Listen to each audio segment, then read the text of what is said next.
Welcome to Fab or Fart, where I review first episodes. Today, Haikyuu. Also, please excuse the sound of my voice. I had a cold. So, Extra Cat has been bugging me for the longest time to watch Haikyuu, but after getting bored of a season and a half of Kuroko no Basket, I was reluctant to try another sports anime. But I finally got around to the first episode, and I really liked it. So, the structure allowed for really relatable characters and a strong cliffhanger. What seems to be a pattern in a lot of stories is that they hide the character's motivations until much too far into the story, and for me, that really alienates me from that character. I think that was what finally drove me away from Kuroko.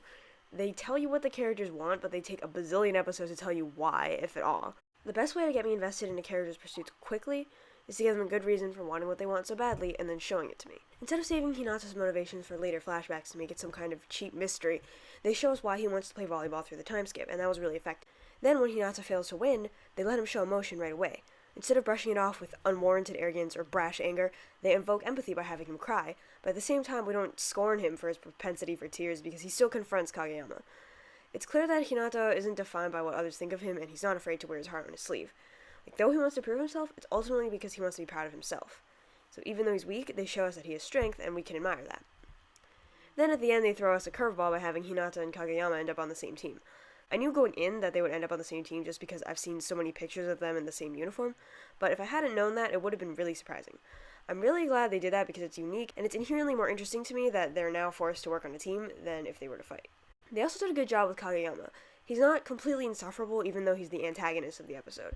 He's not a total jerk when Hinata confronts him. Though it's clear that he has respect only for those with skill, at the same time, he doesn't completely dismiss the potential of others just because they haven't fulfilled it yet. He says to Hinata, become strong, not you can't ever be strong. And that's what drove me crazy about the Kuroko characters, because they were all so unbearably arrogant, and I couldn't bring myself to like them. Since you're not allowed to hit the ball twice in a row in volleyball, I'm positive I won't have to watch one character do literally everything in Haikyuu. The attention to detail was also nice. It seems like it's going to be a funny show, but I like that they treat the jokes like they're actually happening. When Hinata had to use the restroom, for instance, they actually followed through and had another character ask him why he didn't use the restroom instead of just pretending like that joke never happened. I mean, maybe that seems like an obvious thing to do, but sometimes with other funny shows, there's something comedic, but I'm not sure if I'm supposed to pretend it didn't happen or not, if you know what I mean. So overall, Haikyuu has lived up to my standard for a strong first episode. I deem it fab. Even though I'm pretty sure the plan for the plot is to become stronger, lose a tournament, then win the next tournament before the series finally ends, I'm interested in watching it anyway. I hope Extra Credit is happy now. So that being said, I hope you enjoyed. Feel free to leave your opinion in the comments if you agree or disagree, but please be polite. Thanks for watching. Bye!